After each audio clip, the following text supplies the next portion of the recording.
Yeah, the government spent I don't know how long telling us that they didn't have the flexibility to reduce VAT because it would impact on the derogation, and then we discover actually you can. As we said, you could. Europe happy to move heaven and earth in some respects in response to the war in Ukraine, but not in other respects, particularly in respect of trying to protect working people from the impact, the economic and financial impact of the war in Ukraine. And by the way, as just a little sort of aside, not only are the EU saying, oh, we'll give you a little bit of flexibility, but not much, on a small VAT reduction, which you said we couldn't get, but then they don't want to give any further flexibilities. But even for the people of Ukraine, they don't want to lessen the economic impact. We put in a question asking would they consider unilateral cancellation of the Ukrainian debt. We got an answer from the minister. No, we couldn't possibly do that because it would impact on the what's the word? The international financial system.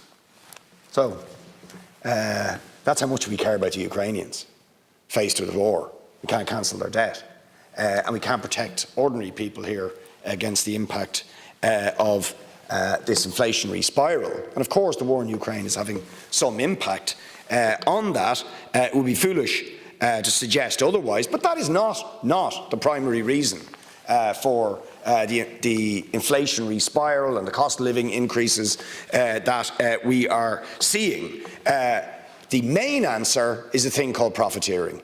And now you can add to that war profiteering. There was profiteering going on before the Ukrainian crisis, and now we have war profiteering going on by the energy companies, the oil companies, the gas companies, and so on, who've seen their profits go through the roof. And that is the elephant in the room.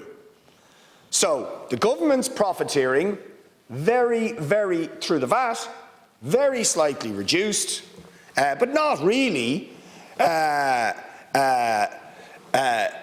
a full give back of the huge VAT bonanza that the government have enjoyed as a result of rising energy prices, but a little small reduction in the level of profiteering by the government via VAT, but won't touch the profits of the energy companies, which have gone through the roof.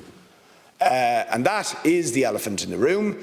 There should be a windfall tax on these super profits that are being enjoyed by these companies as a result of the inflation crisis being affecting so many, and which literally is killing people. And let's be straight about this. We have more than 2,000 winter excess deaths.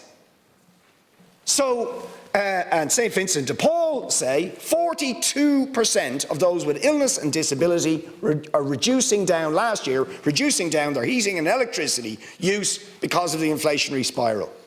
Right? So this stuff kills the vulnerable.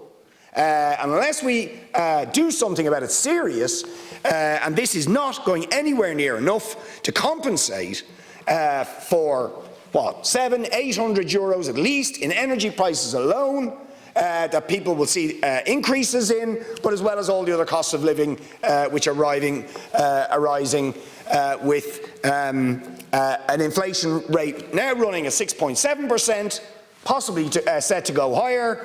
I mean, that means for an average worker, they have lost about, what, more than €2,000 as a result of the inflationary crisis. That's what's actually happening to people, and the government's measures are not going anywhere near it because they don't want to control the profiteering or impose some sort of windfall taxes on the energy companies. They don't want to control the rents, which are spiralling through the roof yet again this month, leading directly to people being driven into homelessness. You don't want to touch the profits of people who are making money from the inflationary spiral. And let's also remind ourselves about the deregulation and privatisation of the energy market. The decision to take the ESB out of a not-for-profit basis and I was reading back in 2011 the commentary at the time when the ESB was starting to be engaging in price competition, and the prediction was this is going to be a win-win situation for the suppliers, consumers, and should drive down prices. That didn't happen, did it? The exact opposite happened. We had some of the lowest energy prices in Europe, pre-deregulation and pre-privatisation. We now have some of the highest. That's profiteering. It's in the government's control, but the government isn't willing to do anything about it, even though it could. If we control those profits or tax those windfall profits. Thank you, Deputy.